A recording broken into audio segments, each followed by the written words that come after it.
Roblin's Grist Mill at Ameliasburg, Ontario.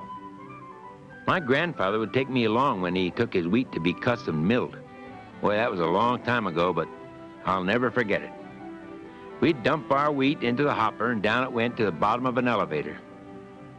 A revolving screen and smutter removed such things as sticks, stones, mold, and smut.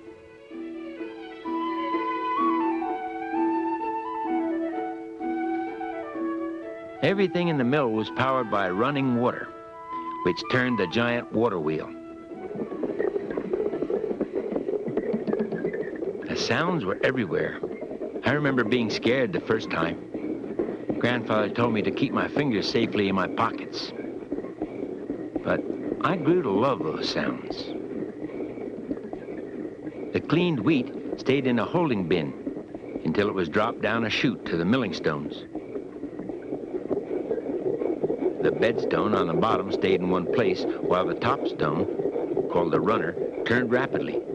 Grandfather told me over 100 times in a minute.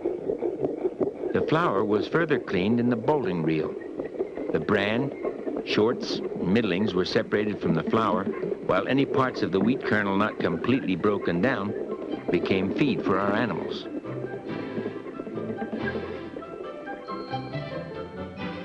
Now, that was half of the fun. But then came Grandmother's turn.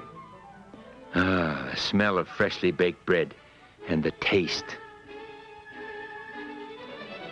The yeast for the bread came from boiling grated potatoes and adding the mother yeast left over from the previous batch of bread. Hops seasoned the yeast, and Grandmother said it gave it that distinctive taste.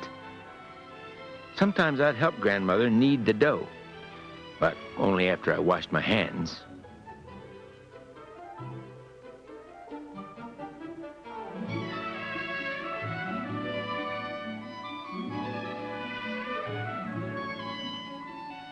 The dough was left to rise for some time, and then it was cut into loaves, which were set aside until they had risen and were ready to bake.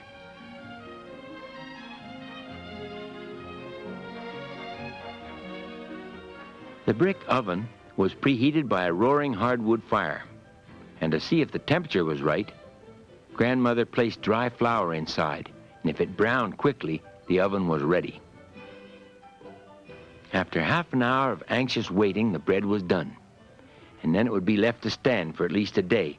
Grandmother claimed it was better for our stomachs, but I often couldn't wait.